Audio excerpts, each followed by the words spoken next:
Okay, so Minecraft is a pretty popular game, I'd say, and people like to build in it.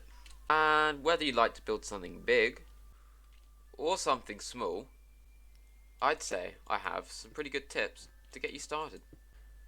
Okay, so as you can see, I have a simple house design here. It has a nice bit of texturing and the colors all work. But there's not really there's not really much there like to look at. It's good, but it's a bit basic. Now, over here, I rebuilt the design, but as you can see, I've added some more shape to the entire build. I've added this tower here, and I've also added this larger kind of protrusion from the original build. It's got a similar roof, but it's bigger, and it's got a lot of windows. I also added this little thing, just kind of a little store for some, I don't know, hay or logs.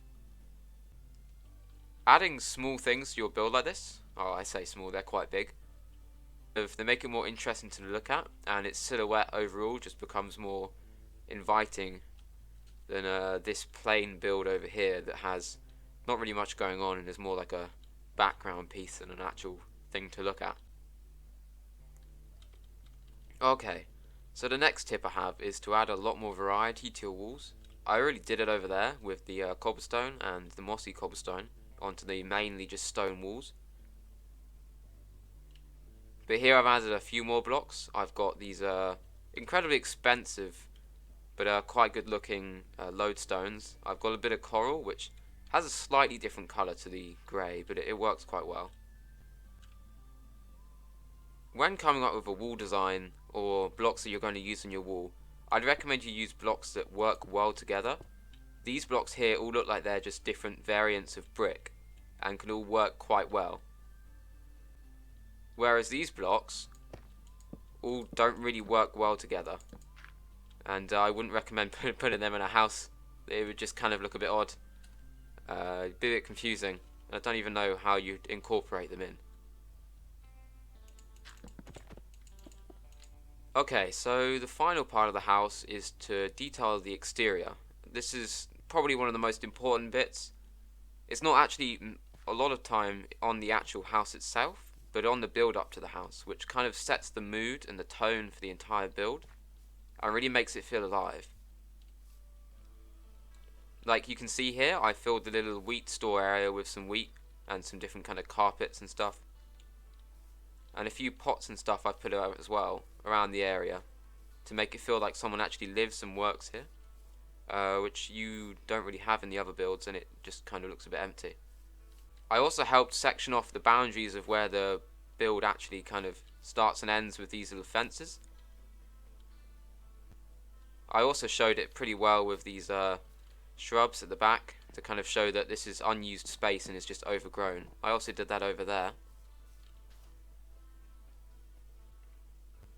There are dozens of different little details you could do, and I can't really list them all in one video, or at least not this video. But stuff like plant pots, lanterns, barrels, banners, and this little trick I do with this lantern all look quite nice when you put them on a build. Another detail I like, a bit random, but putting one of these, I think they're a conduit, on top of the towers. Kind of look like a little detail up there. I think it works quite well. I don't know, that's quite a random one, a bit expensive as well. When building a house, it's always good to think about the interior while you're building the exterior, as otherwise you're going to run into a lot of problems later on. I have quite a basic interior in here. I haven't really put much time into it, but you can see how when I built these windows here, I intended for like a long hallway, kind of big open space with lots of windows on the side, which I built in a very early stage of the build, and I think it looks quite nice. Another important thing to do is be wary of when you're building the walls and the floor and the ceiling, kind of making them work well together, as they're always sort of in the background and quite important, even though you might not notice them very much. The detailing on the interior is quite similar to the exterior, with the little things.